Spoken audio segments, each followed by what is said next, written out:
Eu li uma notícia no blog do Noblar. Noblar, todo mundo sabe que ele tem um alinhamento com a esquerda. E eu vou partir da premissa de que essa informação ela seja verdadeira. A notícia que foi veiculada pelo blog do Noblar no dia 8 de dezembro de 2022, ela diz o seguinte: futuro líder da bancada da bala defende redução de fuzis para CACs. E quem é apresentado ali, né, na notícia do Noblar, como futuro líder da bancada da bala? É o coronel da reserva da Polícia Militar, o Alberto Fraga.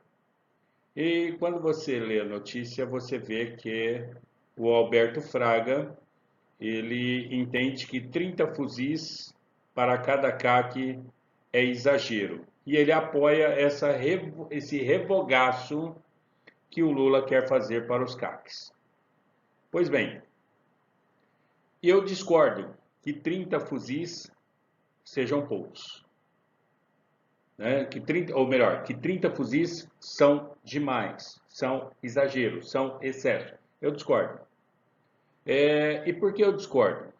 Eu acredito que eu tenho propriedade, ou pelo menos um pouco de propriedade para poder falar dessa matéria, porque no ano de 2005 eu era um idiota útil.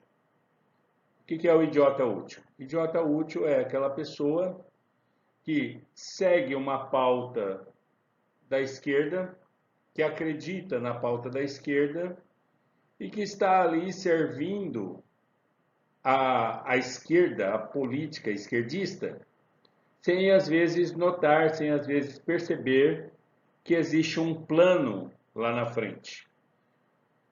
Isso em 2005.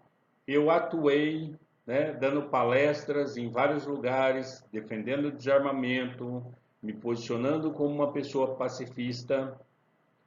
Mas em 2018, quando o Bolsonaro entra para o governo, esse lapso temporal entre 2005 e 2018 foi o suficiente para eu fazer uma análise do que é que aconteceu com o Estatuto do Desarmamento. Pois bem, lá em 2005 ficou decidido que o povo disse sim ao comércio de armas de fogo e à comercialização de munições. Então o povo decidiu que ter armas e munições era e é um direito do povo. Só que de 2005 até 2018, o início de 2018, este estatuto não foi plenamente respeitado. Ele só veio a ser respeitado no quesito de oferecer, de oportunizar, de permitir à população de bem a ter armas e munições com o governo de Jair Messias Bolsonaro. Um governo de direita, conservador e patriótico. Então, com o Bolsonaro, sim, ele permitiu que as pessoas de bem pudessem ter acesso às armas de fogo e às munições, desde que estabelecido alguns requisitos. Então, foi necessário que as pessoas preenchessem os requisitos para poder ter acesso a esse direito do armamento. E os requisitos são vários, né? Ter acima de 25 anos, fazer teste psicológico, fazer teste de tiro, pagar as taxas ao governo, né? Obter o deferimento, né, feito pelo Sigma ou pelo Sinarme. Então, veja, há uma porção de coisas aí que foram colocadas para que o cidadão de bem pudesse ter acesso a armas. Né? Então, veja, não foi assim aleatório, jogado, uma coisa feita de qualquer forma. Foi uma coisa muito bem pensada, uma coisa muito bem elaborada, com todos os requisitos ali importantes e necessários, né? E, e então, se a pessoa preenchesse ou preencher todos esses requisitos, ele poderia ter aí a sua licença, né? A sua permissão de ter acesso à arma e ir até um clube de tiro e participar, né, dos treinamentos, das competições, né, e participar de todas as atividades, né, pertinentes ao CAC, por exemplo, né, ser um colecionador e etc. Pois bem, então veja, quando a população lá em 2005 fez a livre e consciente tomada de decisão pelo comércio de armas e munições, e aí isso deve ser respeitado, eu estava trabalhando a favor do desarmamento, falando do desarmamento, que inclusive, ao final dessa minha gravação, eu vou colocar esse vídeo para que vocês possam assistir o que eu dizia lá em 2005 sobre o desarmamento. Pois bem, você pode questionar o seguinte, falar assim, pô, mas você mudou a sua opinião? Sim, claro, mudei a minha opinião e mudei radicalmente. Agora, por que é que eu mudei a minha opinião radicalmente? Por uma questão do Estado querer ser um abusador. Ou seja, o Estado querer controlar maquiavelicamente a vida das pessoas. Esses regimes socialistas, esse regime comunista, que aí estão, né, sendo implantado vagarosamente ou às vezes até rapidamente em vários países, né? São sistemas, ou melhor, regimes malditos, do meu ponto de vista, não os vejo como saudável para a sociedade, né? Mas que vem recebendo aí, ao longo dos anos, um forte apoio de país comunista como a China. Então, veja, e aí, lá, evidentemente, quando eu falava do desarmamento, eu falava pensando naquela pessoa que não é uma pessoa do mal, é um, é um, é um trabalhador normal e que às vezes por um desatino, às vezes por um momento de bobagem, ele acabaria então fazendo coisas indevidas e passaria a ser tratado pelo Estado como criminoso.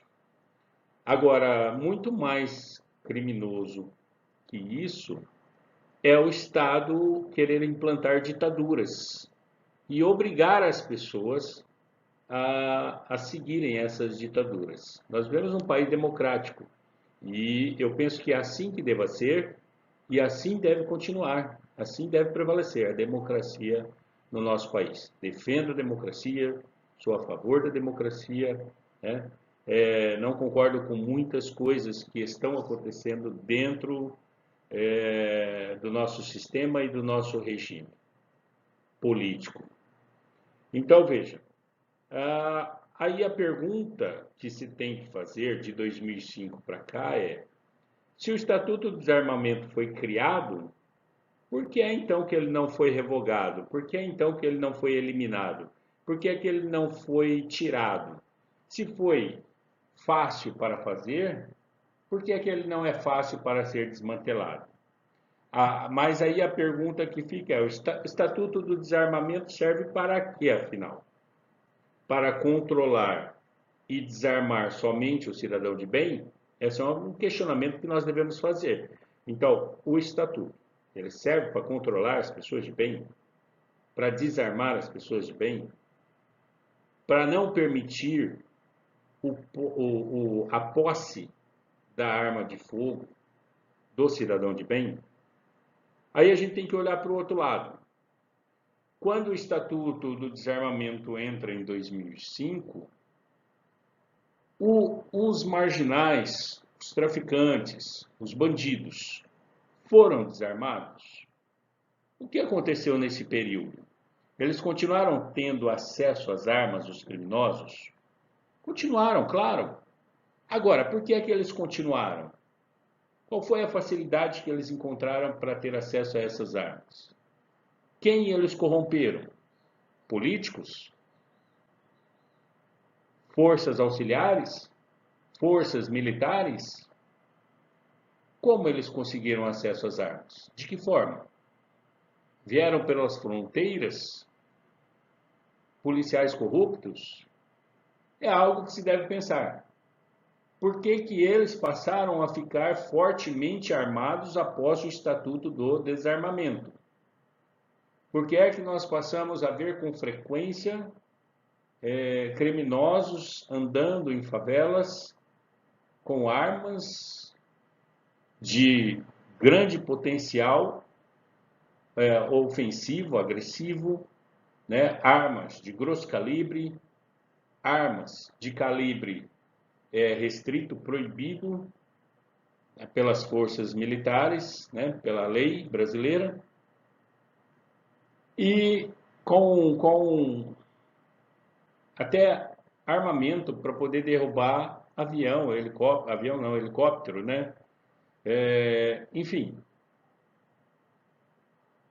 você está entendendo o que eu estou querendo dizer. Agora, o que está por trás de todo esse jogo? Qual é o problema que está pegando?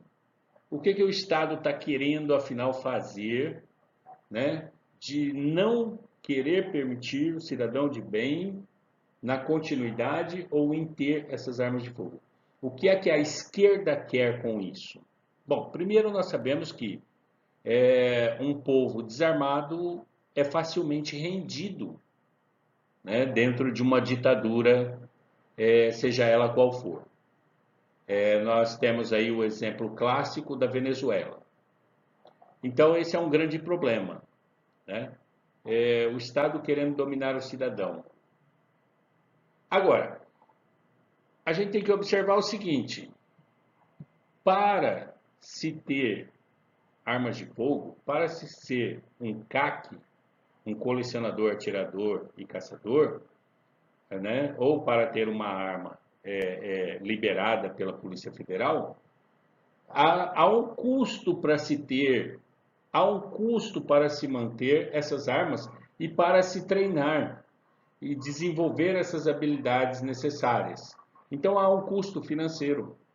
Além do custo financeiro, existem todos os requisitos técnicos para a aquisição, a posse e o uso de arma de fogo. E eu acredito que esses 4 anos do governo Bolsonaro foi um excelente balizador, né, para um termômetro para a gente observar o que seria termos uma população com mais armas de fogo. E eu acredito no que o presidente Jair Messias Bolsonaro sempre disse sobre as armas, né? Na verdade, o que elas impeliram foi uma diminuição na criminalidade. Não foi um aumento. Ao contrário do desarmamento, em que a pessoa de bem, a pessoa trabalhadora, ela está indo para o trabalho, voltando para o trabalho, está na sua agitação do dia a dia, e ela está fragilizada e ela pode ser assaltada a qualquer momento, ela pode ser rendida a qualquer momento, ela pode ser atingida por uma bala a qualquer momento, né? Então ela está muito fragilizada. E em relação a sua residência, seja a sua residência na zona urbana, seja a sua residência na zona rural, né, a sua chácara, o seu sítio, a sua fazenda, né, ela fica, principalmente nesses lugares mais ermos, mais afastados da cidade, né, ela, estando desarmada, ela fica potencialmente frágil frente a uma ação criminosa, a uma invasão ou qualquer coisa do gênero. Então, assim, eu penso o seguinte: se de fato, né, ele, o coronel Alberto Fraga, né, do Partido Liberal, do PL, foi eleito agora em 2022 para a Câmara dos Deputados, vai ser o líder, que eu não sei se realmente será, não sei de onde veio essa segurança, né, para poder ser afirmado de que ele é o líder da bancada da bala, mas se ele de fato assim o for, então eu digo que ele começou mal, como alguém da bancada da bala.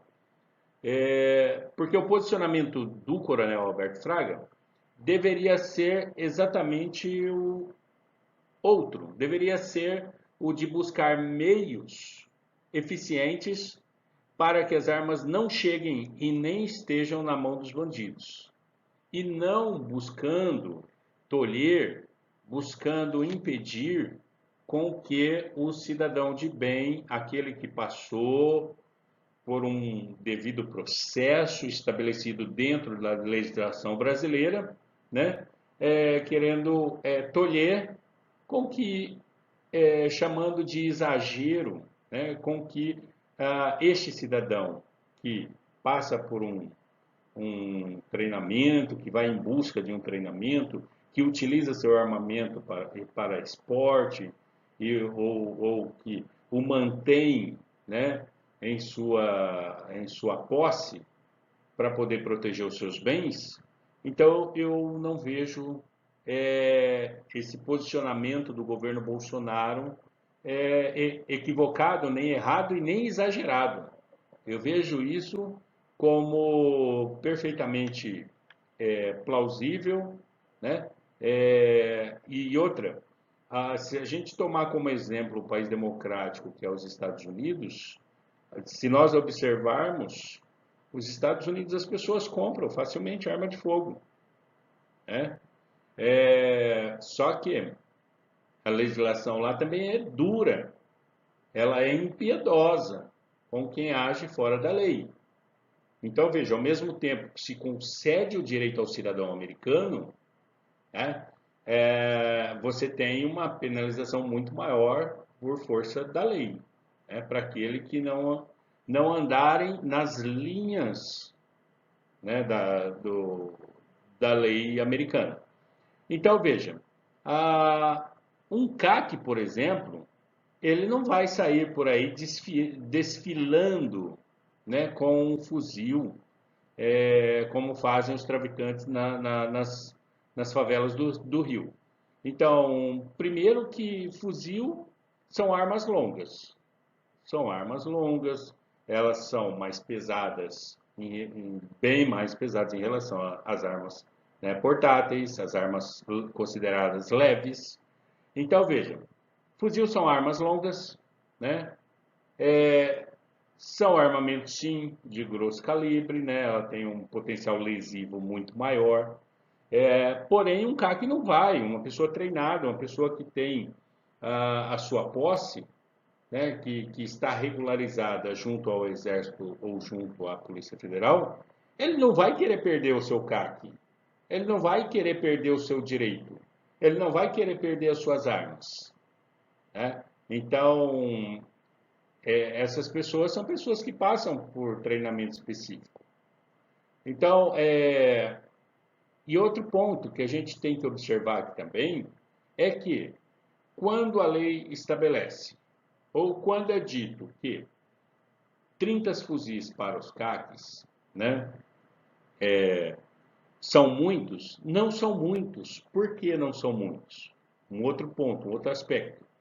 Não são muitos porque, pensa comigo, é barato comprar um fuzil? O preço de um fuzil é como o preço de um, de um pacote de arroz? Não, não é, né? Primeiro que uma arma leve, uma pistola, por exemplo, ela gira em torno de 5, 6 mil reais. É a média, uma média de preço, né? Em termos de hoje, né? Ano 2022. Agora vejam, um fuzil. Qual o preço de um fuzil? Só fazer uma pesquisa na internet e nós vamos descobrir o preço de um fuzil. né? Evidentemente que a variação de preço é muito grande. Então, veja, só quem tem mais poder aquisitivo, quem tem mais bala na agulha, é que vai poder comprar 30 fuzis. Aquele cara que não, não tem assim uma capacidade financeira, um poder aquisitivo muito elevado, ele não vai conseguir comprar 30 fuzis. No máximo um fuzil, no máximo dois. Então veja, esses 30 fuzis estariam na mão de quem? De quem tem um grande poder aquisitivo, de quem tem um poder aquisitivo alto. Pessoas de poder aquisitivo médio ou médio baixo, ele não vai ter condição de ter todos esses fuzis. Então veja, isso acaba sendo um processo de seleção natural, vamos dizer assim. Mas a seleção natural é a seleção natural do dinheiro, ok? Então, o coronel Alberto Fraga ser a favor desse revogaço do governo Lula já me deixa desconfortável, porque mostra que há da parte dele uma tendência a, a seguir a linha do governo Lula, né? Porque o governo Lula quer reduzir drasticamente, quer zerar drasticamente o número de armas em circulação no país. Não acredito que ele conseguirá fazer na mesma intensidade que ele deseja, né? Mas também não vejo com bons olhos essa talvez fragilização ou talvez aí uma, uma, uma pendência, né, de se voltar para o governo Lula, né, apoiando em parte o projeto do governo Lula ou em totalidade as ideias do governo da esquerda, do PT. Não vejo isso com bons olhos, Coronel Alberto Fraga. Deixo aqui a minha sugestão para que o senhor reveja o seu posicionamento e ou a nossa palavra é sim, sim, ou a nossa palavra é não, não. O que passar disso, como diz as escrituras sagradas, vem do maligno, né? Ou é sim ou é não. Ou são 30 fuzis, ou não são 30 fuzis. Ou está do lado do PT, ou não está do lado do PT. Seja sim, sim ou não. Não, não. Agora, não vejo 30 fuzis como exagero, pelos motivos que eu aqui elenquei, lembrando que só quem tem mais poder aquisitivo é que conseguiria ter 30 fuzis em sua posse, né? E a manutenção desses fuzis, né? A manutenção, o preço da munição, né? Entre outras coisas. Então, veja, não sou a favor da revogação dos decretos do presidente Jair Messias Bolsonaro.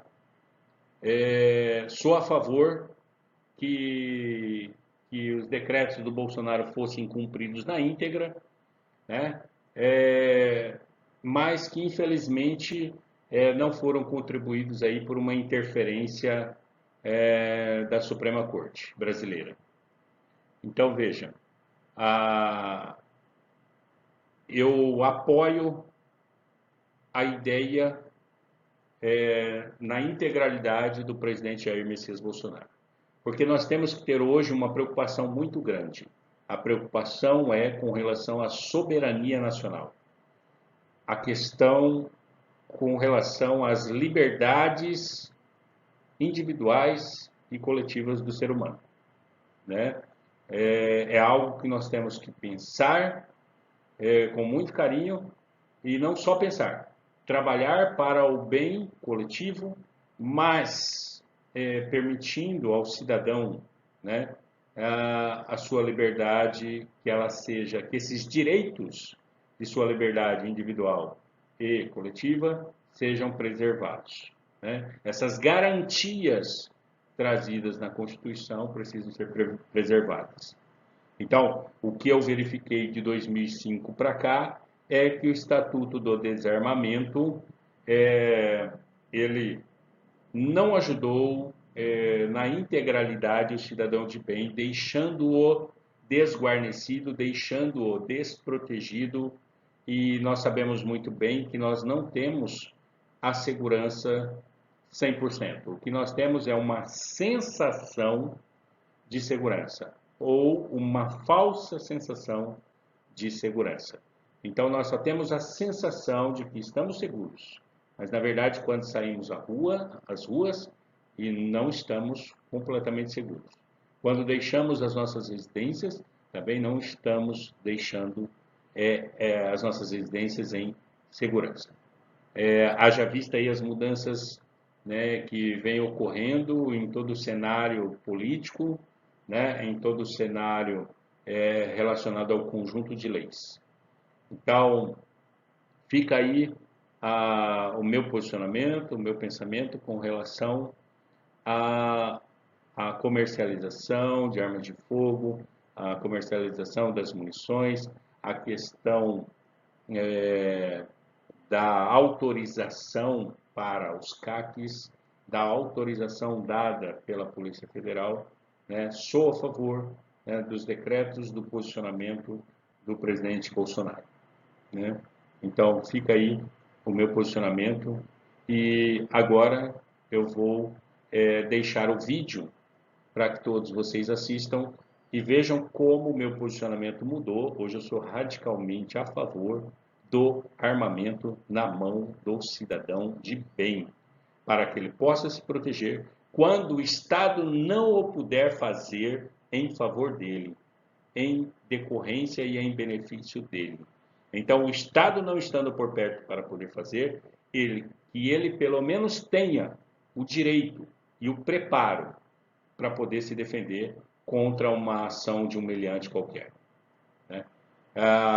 E agora eu vou deixar o vídeo da época que eu discursava lá em 2005 a favor do desarmamento, a época que eu me vejo como um idiota útil na mão da esquerda, em que eu estive participando de reuniões da esquerda, em que eu trabalhei a favor dos esquerdistas sem perceber o que é que eu estava fazendo. Hoje, com toda essa mudança no cenário nacional e internacional, né, essa coisa muito clara, muito evidente dos governantes querendo ter o controle da população, o controle das pessoas, querendo tolher a cada dia mais os direitos, tirando-lhe os direitos, oprimindo as pessoas, e nós vimos isso no período de Covid, o quanto o trabalhador foi oprimido, o quanto o trabalhador apanhou, o quanto o trabalhador foi rejeitado, né? O quanto o trabalhador sofreu no período da pandemia, né? O quanto o Estado o maltratou no período da pandemia, com falsos discursos, com a maquiagem, uma maquiagem das mais variadas formas, né? Fazendo um papel que não era um papel extremamente verídico. Então, fiquem agora com o vídeo da época que eu era um idiota útil trabalhando a favor do desarmamento. Hoje, já com o meu posicionamento já mais amadurecido, né, hoje sou a favor 100% das armas na mão do cidadão de bem, que tem capacidade psicológica, né, e capacidade técnica de manuseio, né, para poder ter aí um recurso quando o Estado não o puder alcançar em sua proteção. Um abraço a todos, fiquem com o vídeo e até uma próxima. No pequeno expediente, eu gostaria de submeter à votação o requerimento que houve uma falha minha. Os favoráveis permaneçam como estão. Está aprovado. Agora sim, dentro do pequeno expediente, a tribuna livre. Entidade que fará uso, Associação Civil Rede Cidadania Araçatuba. Tema a ser abordado, referendo a realizar-se em 23 de outubro de 2005 e a importância do desarmamento. Tempo de exposição, 15 minutos. O orador será o professor e coordenador da campanha de desarmamento pela ONG Rede Cidadania. Portanto, com a palavra, o professor Amarildo Brilhante, na tribuna.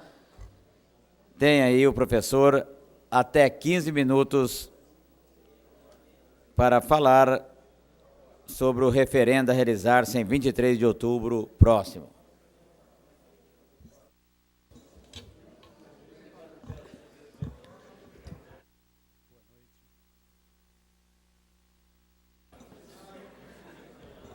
Boa noite, eu gostaria de, antes de começar o meu discurso a ser tratado com relação ao referendo, pedir a compreensão de todos os senhores vereadores para que pudesse deixar que eu fale os 15 minutos com liberdade, porque meu tempo é pequeno, eu gostaria de contar com a compreensão de todos. Bom, quero em nome de Vossa Excelência, Antônio Edivaldo Costa, presidente desta casa, e também da presidenta Edna Flor, cumprimentar a todos que me acompanham e desde já agradecer a oportunidade que nos é dada nesta noite para falar sobre um tema que, embora polêmico, seja de grande relevância para construirmos um caminho ainda novo que desperta dúvidas e medo da parte de alguns. A ONG Rede Cidadania, nesta noite, sendo representada por mim, coordenador da campanha de desarmamento, resolveu, por bem, trabalhar este assunto a fim de conscientizar as pessoas, em especial adolescentes e adolescentes de escola pública, por entendermos que são os mais vitimados. Dessa vitimização consta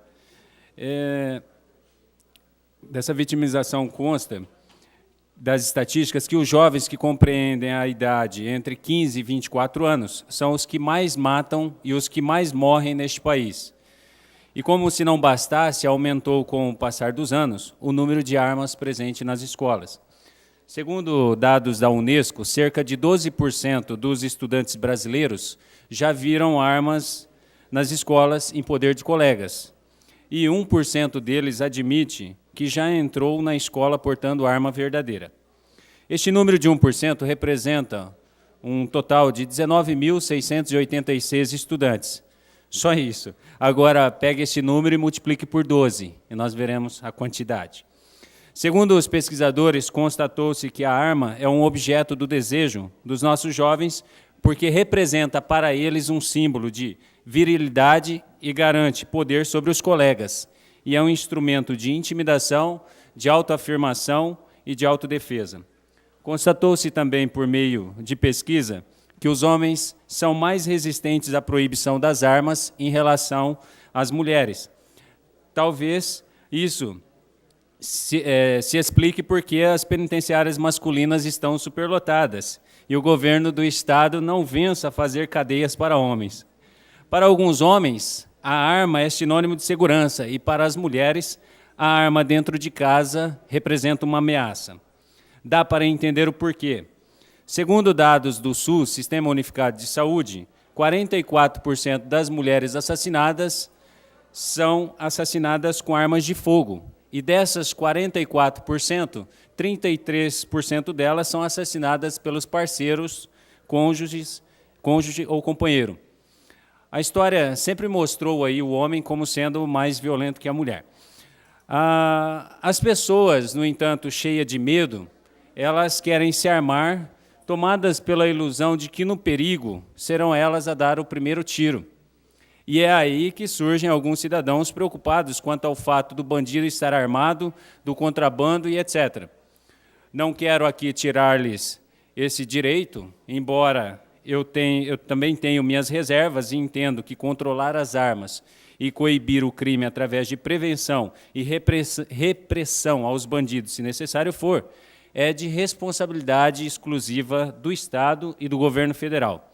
E, para tal, é preciso proibir a comercialização de armas, fechar os cercos nas fronteiras, fazer pente fino nas pistas e na cidade com frequência, criar o Disque Armas Denúncia Anônima, afastamento imediato dos agentes públicos suspeitos e exoneração do cargo assim que provado sua participação no desvio de armas.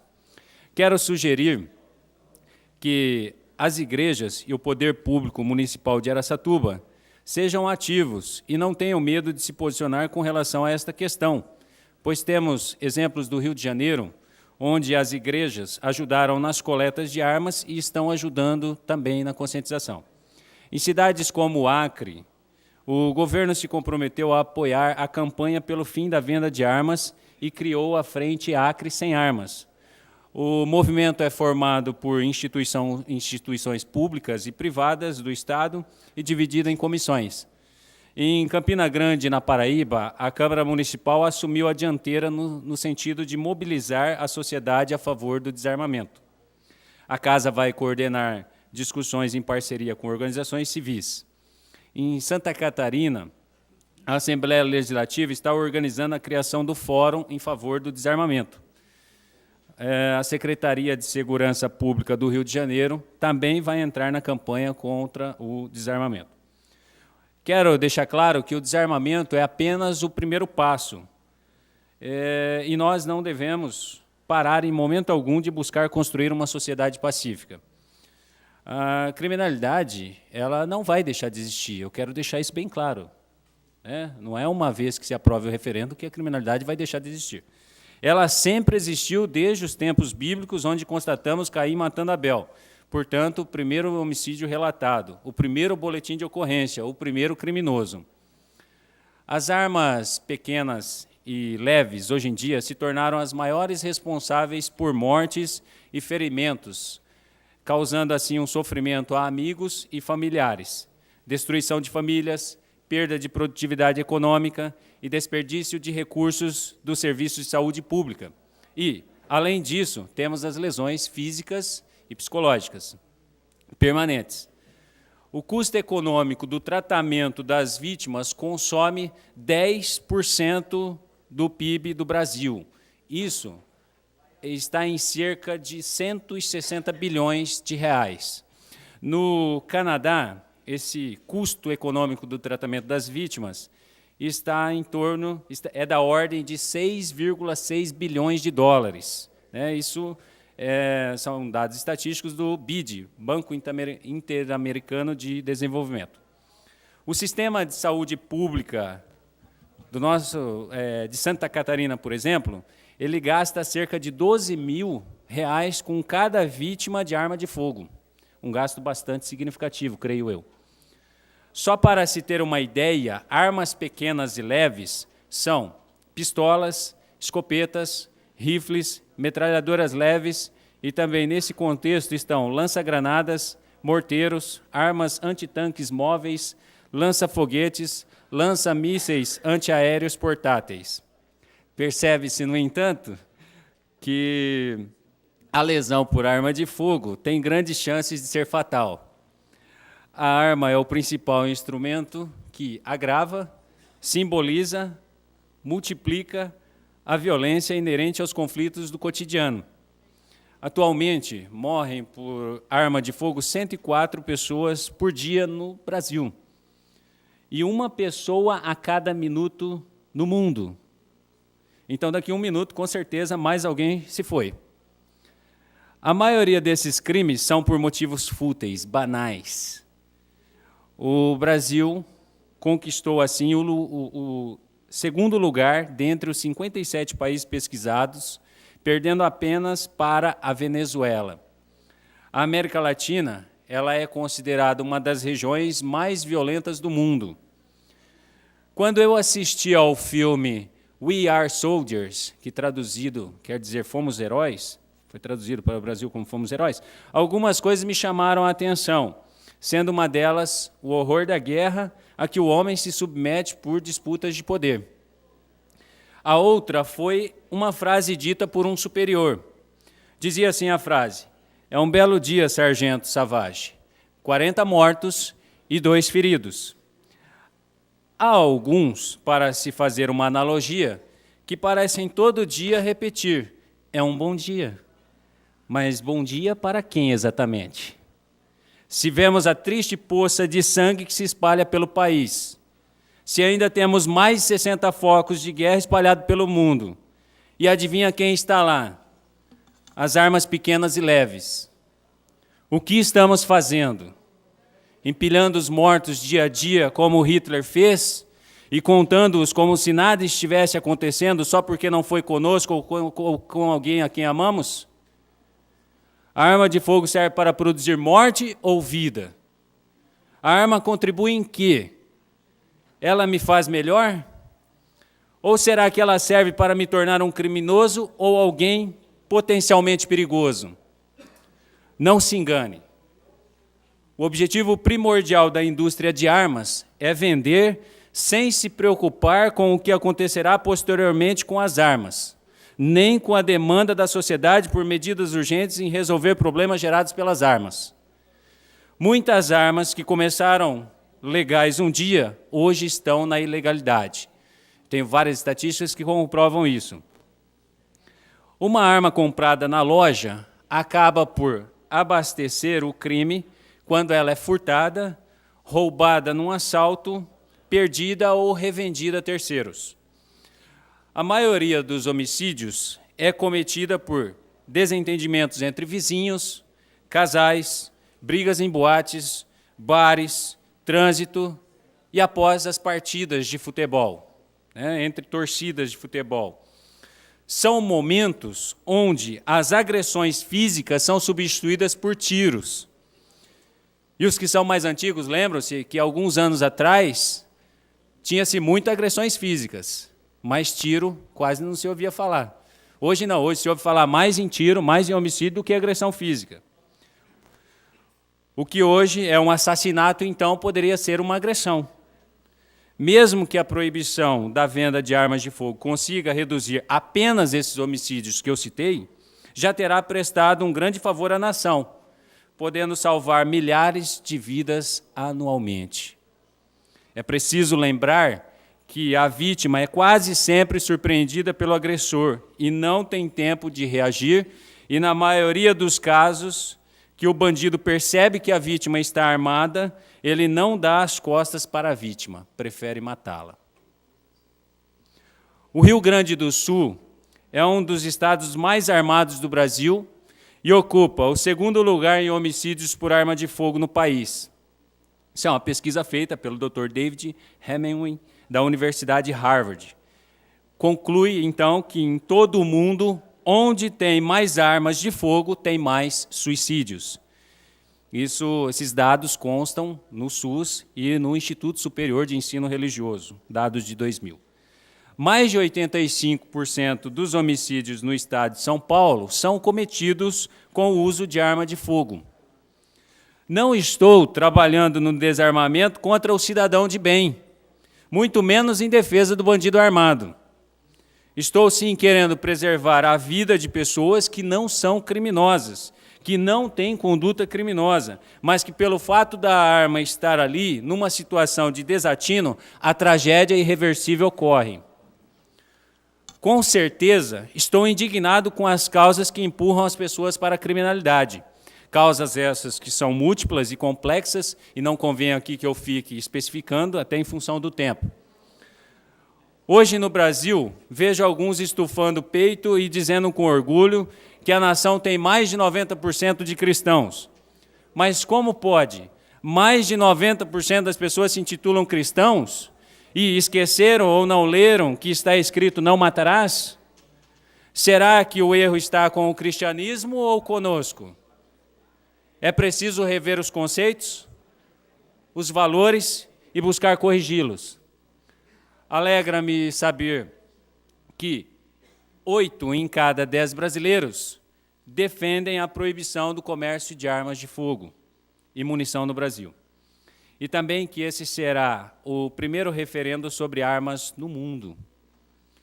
Temos tudo para amadurecermos como um país democrático, e eu creio nesse país. Eu sou um homem de ideologia. Eu creio que esse país tem tudo para crescer, para aparecer, mas isso vai depender muito da competência dos homens e de deixar os seus interesses mesquinhos de lado, seus interesses particulares, e pensar mais na nação, nas futuras gerações. O voto no referendo, ao ocorrer no dia 23 de outubro próximo, será obrigatório para quem tem idade entre 18 e 70 anos. Afora essa idade, é facultativo. Todo cidadão, neste dia, terá que responder a seguinte pergunta nas urnas eletrônicas: o comércio de armas de fogo e munições deve ser proibido no Brasil? Sim ou não? Proibindo o comércio legal de armas, fechamos, com certeza, uma importante fonte de fornecimento do comércio ilegal. O medo, senhores, constitui-se obstáculo ao novo. Rompamos com os mitos e tentemos, pois. Só assim descobriremos o amanhã. Armas não morrem, gente morre. Um abraço a todos, muito obrigado e boa noite.